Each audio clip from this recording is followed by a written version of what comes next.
And welcome to the Wall Street Pub and Grill. Wednesday night, 6:30. That means it's time to talk Tiffin University football. It's the Gary Goff Show. I'm Russ Snyder, voice of the Dragons, your host tonight for a half-hour look at Tiffin University football, the number 15 ranked in the country. Tiffin University Dragon football. Right beside me to my right is head coach Gary Goff. Coach, how are we doing tonight? I'm doing great, thanks.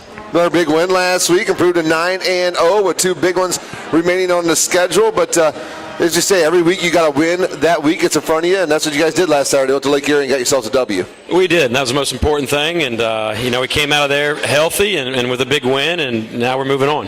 Yeah, the Hillsdale this week, a big game. I mean, it seems like when we look at the Hillsdale matchup here a little bit, Coach, it's going to be eerily similar to a couple of weeks ago when we played a team whose stats are almost identical to ours. It's so rare to see something like that, but we'll take a look at that in a little bit. We'll talk about that. But another top 25 matchup for the Tiffin University Dragons, second one in the year. It's going to be a lot of fun not only for you but for your kids. Oh, it's very exciting. We've had a lot of energy at practice this week. You know, the guys have been working hard, and, you don't have to get people up for this game. I mean, last week we had to get the guys up, and This week, if you can't get up for this in a championship game, then you're probably playing the wrong sport. Right. Yeah, absolutely. I'm looking forward to it. I've been hyped about it. I've been hyped for it since I got in the car to leave Paynesville on Saturday afternoon, so really looking forward to a huge game this week.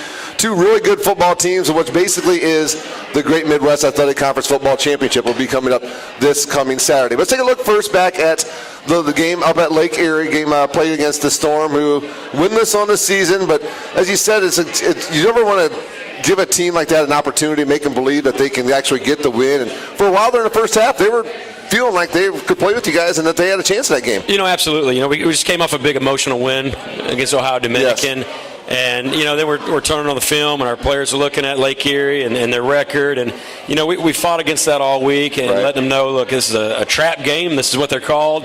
And in college football, it's very difficult to win every week. I don't care who you're playing. But you're exactly right. You give a team like Lake Erie some hope and excitement and energy, and you never know what could happen. And, Lake Erie, hats off to them. They had a great game plan. They were fired up to play. It was a rainy, damp, ugly day. It was. And they did a good job of really taking every second off the clock and kind of forcing us to play a different game than we've seen or had to play all season long. So there was a lot of challenges to this game and to playing an opponent like Lake Erie. Do you think that was part of their game plan? Because we were talking before the show that they most of the time would not snap the ball until it was under 5 seconds on the play clock. Was that part of keeping that clock running, keep the football away from your guys? Well, I think absolutely. It's you'd love to keep your opponent's defense on the field the entire day. Right. You'd love to keep somebody's offense off the field because, offensively, once you get into a rhythm and everything's clicking, it becomes pretty easy. Yeah. And that's exactly what their game plan was, and I thought it was very smart on their coaching staff's part. Yeah, they it was, like you said, it's a dreary day, very just rainy, kind of a little chilly, just the fans probably didn't really feel like sitting there when they got there, but it ended up being a close game. I would grab everybody's attention no matter what the weather's like. So let's go ahead and run through the game on Saturday. You bet. Kyle Brunson got you started. First touchdown of the game, 11:43 to into the ball game. 15-yard touchdown run, a 6-play, 30-yard drive, taking 2:17 off the clock. And your Dragons jump up early on in the football game in the first quarter, 7-0 lead. Yeah, defense put us in a position to score right there. They came with a big interception right there. Yes. To set that score up. And, we had a big conversion right there on a fourth down. And then the next play, KB, got the handoff, cut to his left, and saw an opening, cut all the way back across the field for a score. So, and then in some, you look back at that, and because we got a turnover quick and we scored so easily right there, it really set up for our guys to think, well, this might be an easy game. Right, and absolutely. You never want to think that. Right, yeah, 2 possessions in, you get a defensive turnover, and you get a touchdown. Right. And you mentioned the fourth quarter. It's uncanny, the success that your team's having this year on fourth down. What do you attribute that to? Preparation? A little bit of everything. Playing with confidence. I think Nick's making great decisions back there at quarterback. And then, we've got some sure-handed receivers. Right there he found Tally again. I bet you Tally's probably got at least, 3/4 of those fourth down conversions. So. Yeah, Tally was open around the middle of the field and the seams quite a bit there on Saturday afternoon. Well, Lake Erie did answer. Xavier Pulliam, a 65-yard touchdown. Not the starting tailback for Lake Erie, but he come in and he found some room, bust one, and showed good speed as he went down the near sideline to me, far sideline from you, but a 65-yard run, 3 plays, 74 yards, minute 41 off the clock, and you're tied up after one quarter play. Yeah, made a mistake right there, just missed assignment. And, of course, that guy's got some speed and pretty dangerous. Most running backs in our conference are when they're in wide open fields. So, we got a few of them on our team. Absolutely. So, we kind of made a mistake there and paid the price. Well, the receiver who had the biggest probably game for you on Saturday, Tyler Denton, racked up a bunch of yards. He had a 41-yard touchdown pass from Nick Watson to make the score 14-7. That was just a one-play, 41-yard drive, getting the football back and putting points on the board real quick in the second quarter. I'll tell you what, Tyler has had a great, last 3 or 4 games and weeks of practice.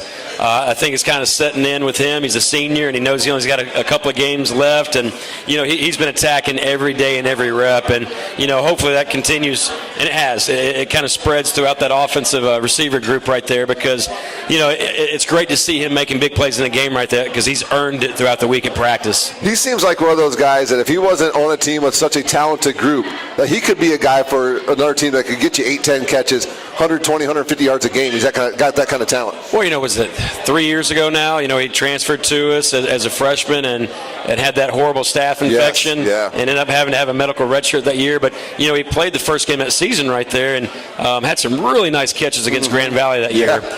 But he's a dynamic receiver. He's got a lot of talent. Yeah, a pleasure watching Tyler play. It's a nice little combination you got with your receiving core out there.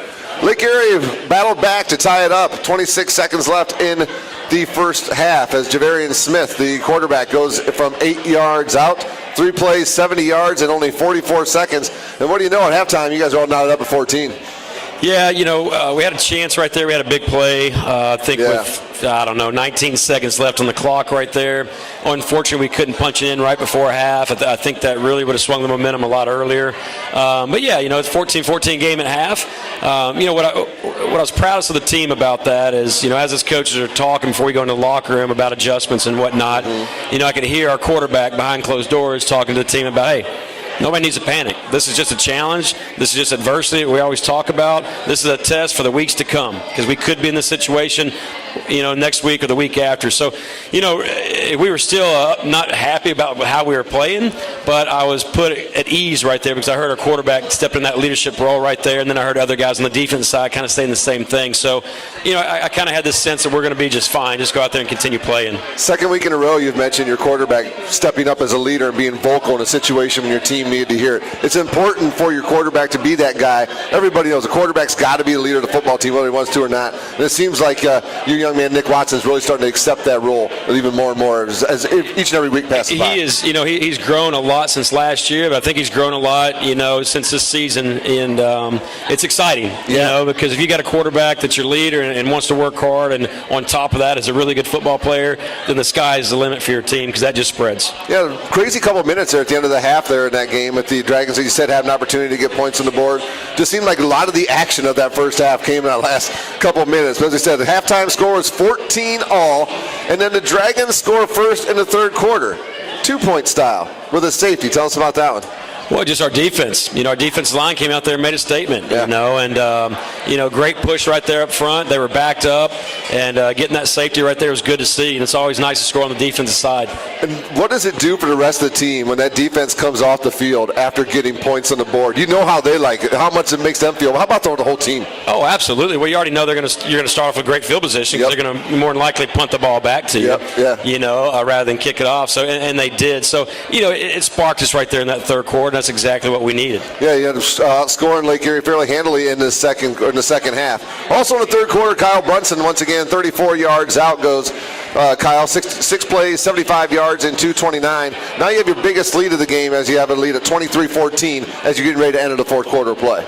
Yeah, great open field vision right there. Again, he kind of cut it back, and offensive line did a great job sealing that second level right there, and KB did the rest. He outran the secondary to the corner of the end zone. So, like we've been talking about all season long, if we've got a good balanced attack, the running game and the passing game, then I feel like we're a handful for a lot of people, and right there the offensive line and KB took over.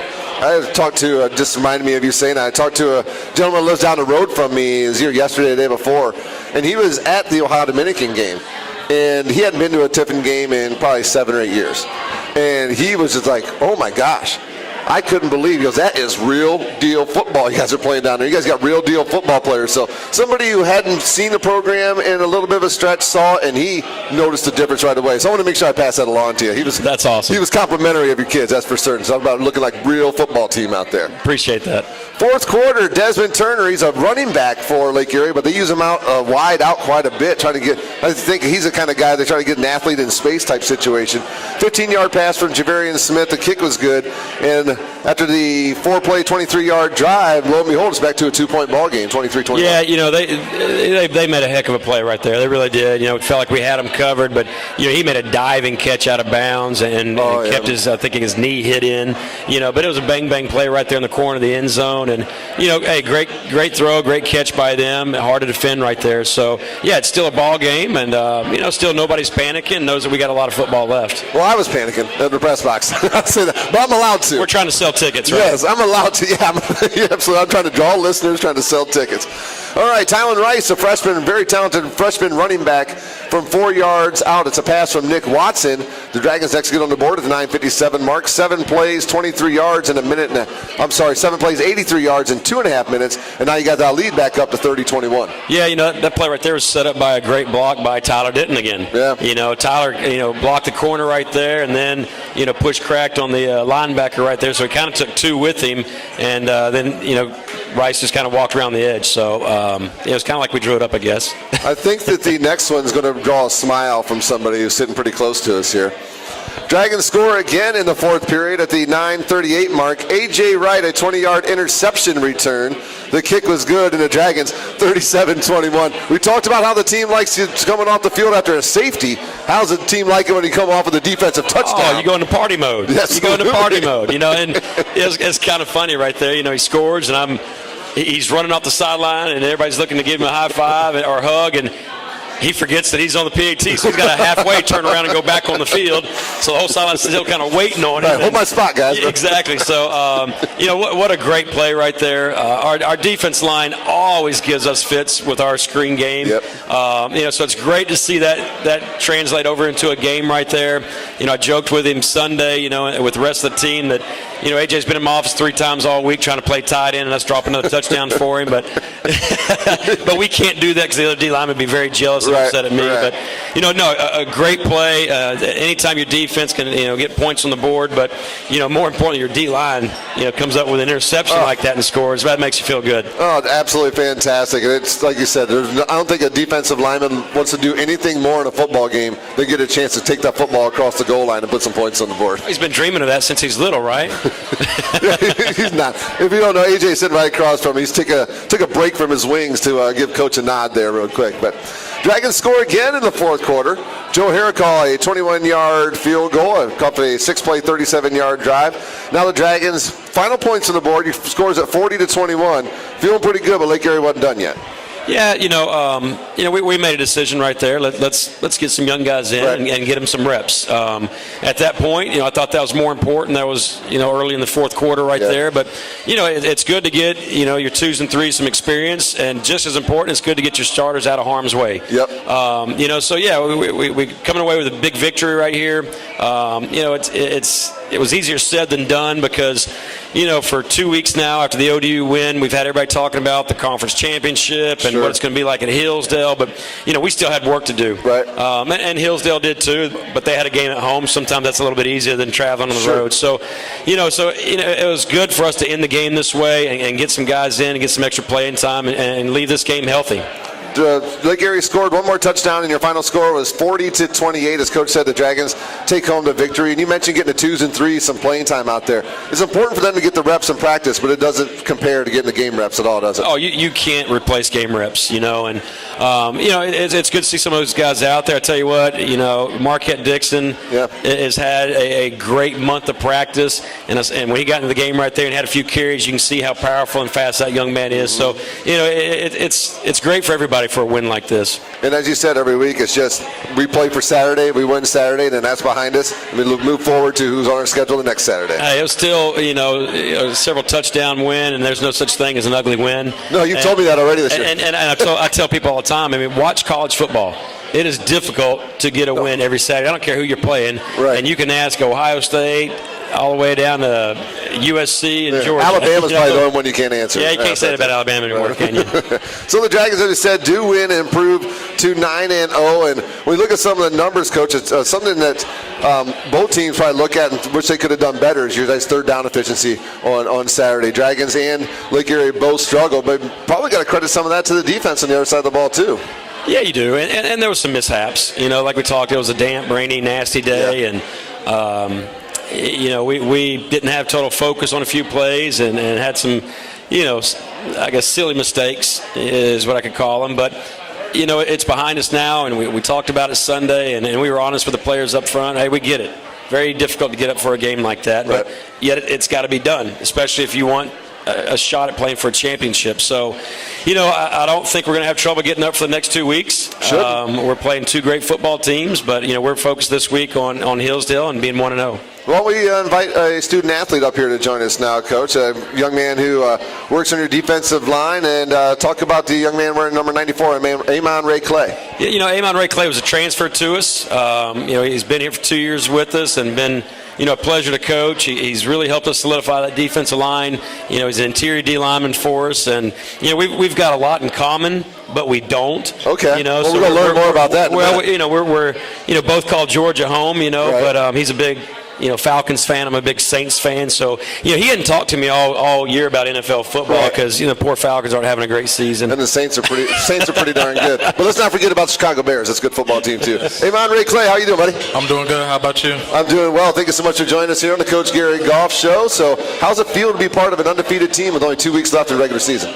It means a lot to me. I came from a losing school, so just being part of a winning team is a different experience, playing with everybody. And just adversity for our team, for real, means a lot. Well, yeah, as we said, you guys are sitting here 9-0 with a big challenge in front of you this week. Hillsdale, a very good opponent. They're undefeated in conference. We're technically a half game behind them in the conference standings. But what are you looking forward to the most this coming Saturday against Hillsdale? Just competition, competing. Just to see my team play and then just to have fun. Remember this moment. Right.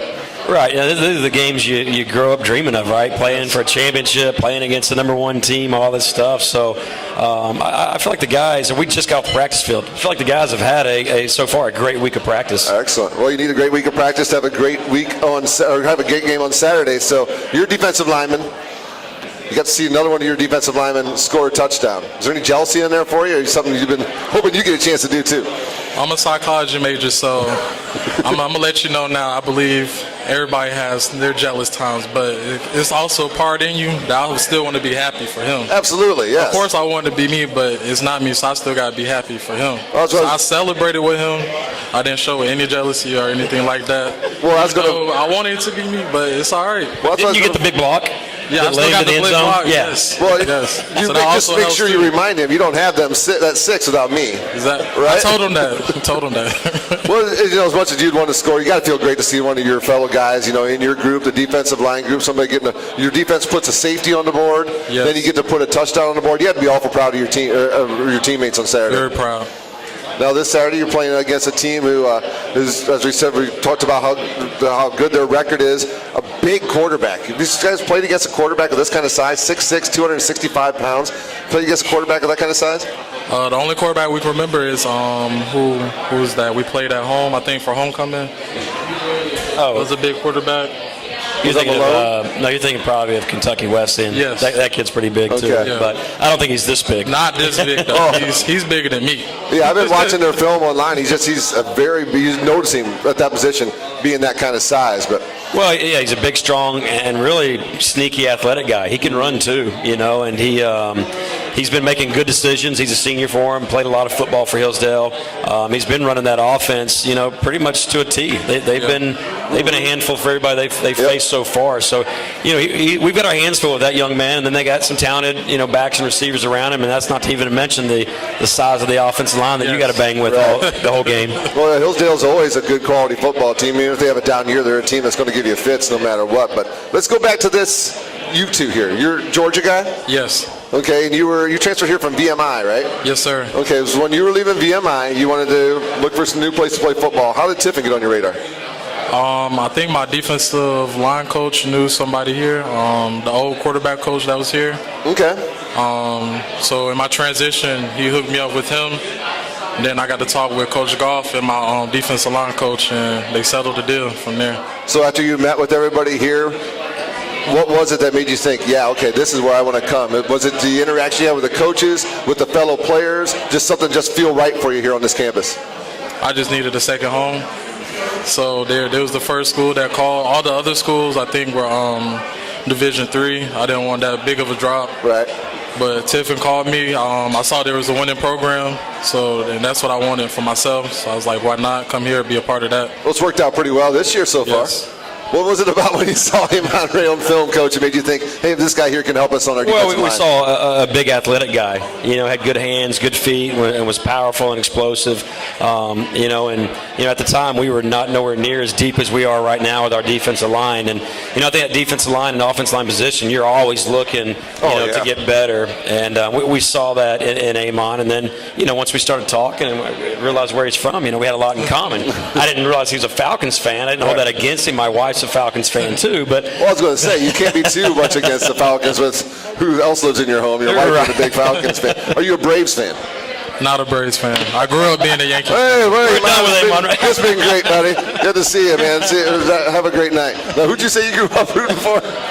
Yankees fan. Oh, geez, Coach, I got to start helping you recruit guys. Let's tell you what. But all right, let's this year 9-0. Let's talk a little bit about the experience for you here this year.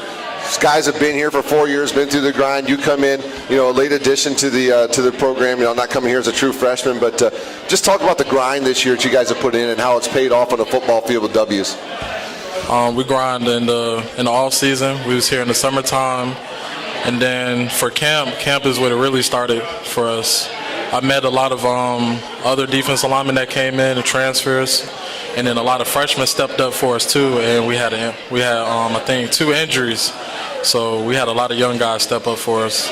That's been kind of the norm here for the past 8 years. Is young guys having We're used to to step that now, up. aren't we? Yeah, but you know what? You recruit the guys here to play football. If they have to step in and play, well, by golly, they have to step in and play. If you didn't bring them here so they'd watch football, you brought them here so they could play football. No, everybody here's got a role. Sometimes your role is you're called upon a lot earlier, or sooner. Right, but right.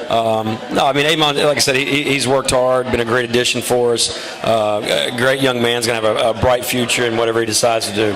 Your defense has been very opportunistic this year, creating a lot of turnovers, scoring points, as we said last week. Talk about your unit as a whole, not just the defensive line and the work they're putting in to create those turnovers, give your offense good opportunities to score the football. Repeat the question one more time for me. With your defense being so opportunistic, it's not just the defensive line, it's everybody. Talk about the whole crew, the linebackers, the secondary, your crew, and just the work they put in to make sure that you guys can create these turnovers and give your offense great opportunities. I'll start off with I think Tuesday and Wednesday practice we have a thing called turnover circuit. So we practice that all the time to get and create turnovers. Then we also have goals that we want to reach. So we got a lot of motivation because if we don't reach those goals, we got up downs. Oh yeah, that's motivation. So, that's motivation. Yes. How about personal goals? You have any personal goals this year? My personal goals this year was definitely be the conference champions and and win the finals championship too. Goals for me, I wanted at least to get 5 sacks, so I'm still working on that, and I wanted to get at least 10 tackles for loss. And those are goals that I wrote down coming in for August. Okay. And what are you studying here at Tiffin University? I came in here, like I said, a transfer, so I finished my undergraduate degree in psychology, but now I'm working on my master's degree in business management and leadership. Oh, excellent. You're working on your master's degree here at Tiffin University. That's awesome. It's always great to have students who want to continue playing football, and then they have the opportunity to get a start on their graduate education. It's awesome to be able to get to I think we got jump. 4. I think we got 4 players right now that are working on their masters. That's pretty awesome, Amon'Ra. So we're talking to Amon'Ra Clay, there's number 94 for the Dragons, hometown Atlanta, Georgia, a transfer here, working the defensive line for the Tiffin University Dragons. 2 games left as we prepare here for Hillsdale this week. Coach mentioned the size of their offensive line. Compare them to some of the other offensive lines that you've seen this year. Pretty talented group, size-wise and just talent-wise. I could compare them to Wayne State offensive line and ODU offensive line. Give me a favorite memory of the season so far. Favorite memory got to be Wayne State game, and that just goes back to playing last year. We had a videotape of their head coach just down talking to us a little bit, and like I'm a transfer, so I didn't know much of the culture, but just being around those older guys and them teaching me from their past years gave me a lot of motivation. So that's a memory game for me. And we came out with a lot of energy too. So. Yes, you did. It's always fun to go win in somebody's house, especially a good quality football team. So Yes. it's a lot of fun to go win there. I was just going to ask you something, and I lost it. But no, we're talking to Amon'Ra Clay here today at the Gary Goff Show at the Wall Street Pub and Grill. You did not start here as a freshman, but you are one of the elder statesmen, I guess, on the football program. Have you accepted and really taken on that role of leadership with some of these young guys? Because you look at the roster breakdown, the numbers at the sophomore and freshman level are a lot bigger than the junior, senior level. So it's up to guys like you to help groom these young men. Have you accepted that role? Yes, I accepted that role, and just like last game, I know playing as a redshirt freshman at my old school, I know the freshmen, they're going to make mistakes, but I felt like my job was just to calm them down, just let them know that it's okay, but you know what I'm saying, let's play the next play, worry about the next play, and coach them up on it. We talked about Hillsdale's offensive line. Well, the Dragon offensive line is who you have to face every day in practice. Those guys have been doing a really nice job this year for our football team, creating some great running lanes for Kyle Brunson, giving Nick time to deliver the football. Who gives you fits in practice off that group? I go against Ridge and Oglesby, and who else do I go with? And Logan at center. So those Is Ridge as feisty in practice as he is on the field? very feisty. But it gives me a good look, so That's what's important, right? That's what's important. Well, Amon, what's your plans after you're done here with your graduate degree? When football is all said and done, what do you hope to do with your life? right now I'm focusing, since I'm doing business management right now, I'm thinking of either create my own businesses, but also what I'm learning is I can still create opportunities for other people that have business ideas and help invest with them to open their businesses too. So it sounds like you kind of want to be able to work for yourself Yes. a little bit down the road as well. Coach, you brought up another great student athlete with us, Amon'Ra Clay, a senior defensive lineman here for the Tiffin University Dragons. Anything else for him for letting him go back to his wings? I can see AJ's airing. Yeah, I think AJ's over there starting to eat him. Yeah. No, like I said, he's been a joy to have around and coach, and I'm very excited to watch him play.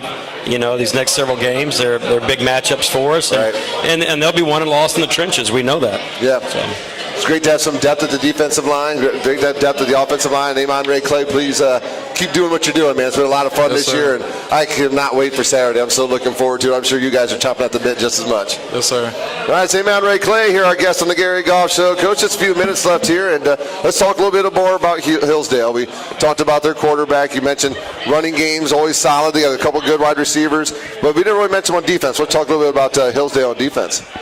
Yeah, they're a solid program. I mean, Coach Otterbine's done a great job. He's been there 16 years now, I think, as the head coach. They're solid. They don't make mistakes on either side of the ball. Right. They're very efficient. Defensively, they've got a couple of just marquee players. Their defensive line is very, very, very good. Right. Their linebackers, I think, are very, very good. So, we're going to have our hands full up front. We're going to have to play sound football. We got to protect the football. And I know it sounds like a broken tape recorder, but the keys to victory never changes. No. We got to protect the ball and find a way to get some takeaways from them, because offensively, I think they're averaging 32.3 points a game, and we're averaging 32.2 points a game. So, again, much like Ohio Dominican, we're playing a team that's very, very similar to us. So it's amazing, Coach. Points per game: Dragons 32.4, Hillsdale 32.3. Points allowed per game: Dragons 21, Hillsdale 16. Total offensive game: Dragons 428, Hillsdale 427. Total defense: Dragons 348, them 330. I mean, all these numbers are so amazing. Rushing yards a game: you guys rush 0.2 yards more a game than they do. Is that amazing or what? You couldn't do that if you tried, no, right? No. But Ohio Dominican was the same way. It was. It's just so uncanny. It should be a great game. It should be a lot of fun to watch, coach in and play in. But I'm worried about Tiffin. I'm worried about how we're going to play, how we're going to attack the field, and we've been working hard on that all week. Funnest part is we're playing a super meaningful game in Week 10. That's the best part. When's the last time that's been done around here? I wasn't calling games. I know that. And you weren't on the sideline. Hey, but, continued success. And keep adding wins to your total now. The winningest coach, Tiffany University football. I keep saying that because I know it embarrasses you a little bit. So might as well get a shot in while I can. But we do the Gary Goff Show every Wednesday night, 6:30 p.m. here at the Wall Street Pub and Grill.